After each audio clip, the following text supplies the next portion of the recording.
People have always believed that learning styles is what determines learning. For example, you will get a visual learner, somebody who really learns by seeing. He uses his eyes most of the times to learn. Then you get people who are auditory learners. In other words, they learn better by listening.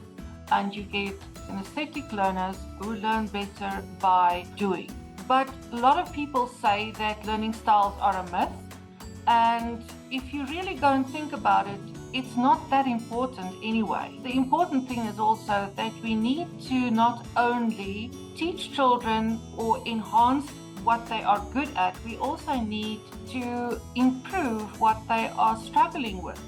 So if I am not a good visual learner, I need to strengthen my visual skills so that I will be an all-round student. What is a lot more important than learning styles are learning principles, because learning styles are individual. Learning principles are universal, because in the end, all children, all people learn exactly the same. It's very much like eating. When I eat, I might use a knife and a fork, somebody else might use a spoon, somebody else might use their hands, so it's individualized. Whatever you prefer. But when it comes to something like the essence of eating, is we put the food in our mouth, we chew and we swallow. That's universal. We all eat the same way. And in the end, we all learn exactly the same way. And that is why learning principles are so important. The starting point of Edublox is really the fact that the brain is plastic, the brain can change. And because it can change, we do not have to accept the fact that a child is struggling with learning or that the child has got a learning disability. For many years, it was really believed that the brain cannot change. With what you are born is with what you will die. And now we know it's not true. The brain can really change in function as well as in structure. And because of that, we do not have to accept learning difficulties, and we know we can do something about it. The second learning principle is the fact that learning is a step-by-step process. In other words, you always have to learn one thing first, and that makes it possible for you to learn the next. We can see that in any sport. If you want a child to do a sport like ice hockey, he needs to learn to ice skate first, and then he needs to learn to control the puck with a stick, to pass, to shoot, etc.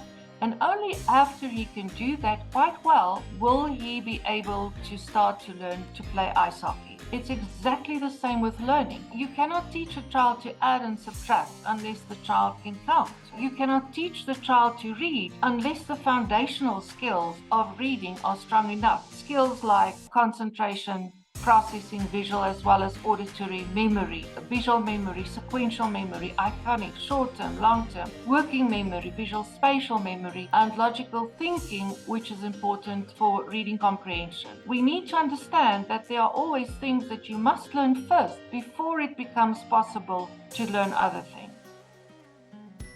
The third learning principle is that we need to develop all the senses, not just some. We learn with our eyes, we learn with our ears, we learn by doing. We need to develop these senses, and we also need to develop all the cognitive skills.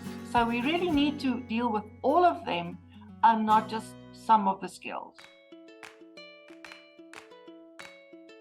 The fourth principle has got to do with the reason why we need to develop all the cognitive skills and not just some. And we need to understand the brain is very much like the body. If you go to the gym, surely you're not just going to work on your arm muscles, right?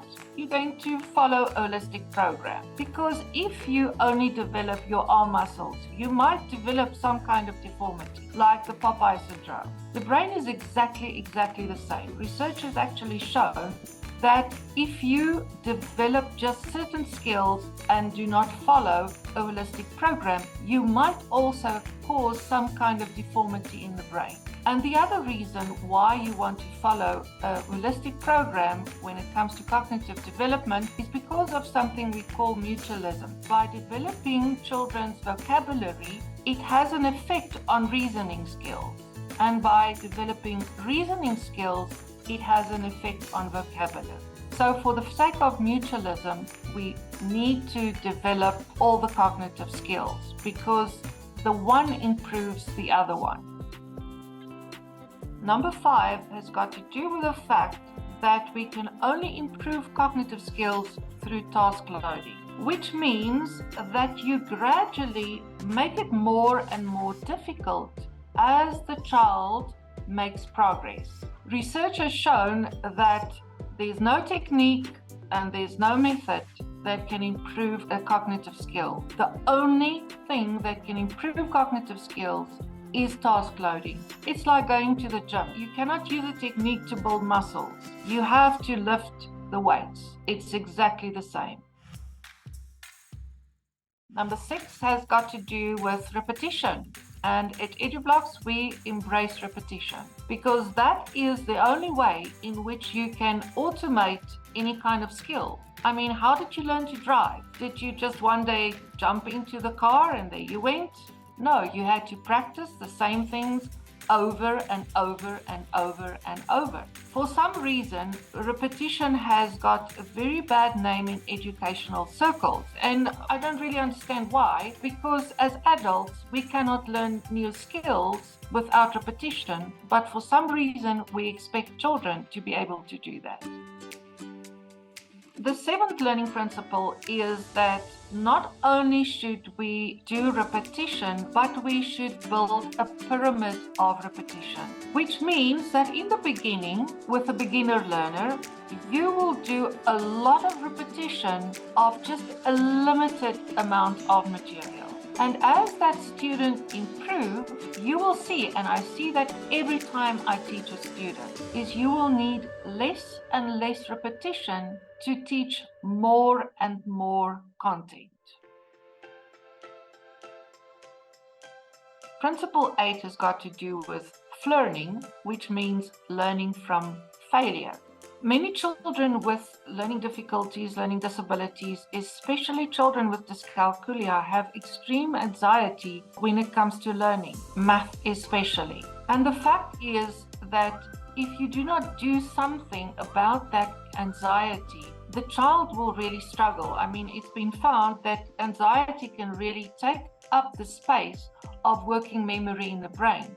So how will that child be able to do mathematics if the working memory is not working? It's completely impossible. So you need to do something about that anxiety. And that anxiety is always caused by the fear of failure. So to make the child understand that failure is actually good for you, that learning by mistakes is a good thing, it really helps the child to lessen the anxiety and to improve in terms of development. Research has actually shown that getting something right does not lead to brain development. It's when you get something wrong that brain development takes place. It's the effort of getting to the answer that leads to brain development. At Edublox, we really strive and aim to always use the best practices, whether it's reading, spelling, writing, mathematics, etc. Sometimes it means that you have to reinvent the wheel. Sometimes it means that you do not have to do that you can use what is already available. But in the end, it's really about doing the best for what the child needs at the moment to solve his problem.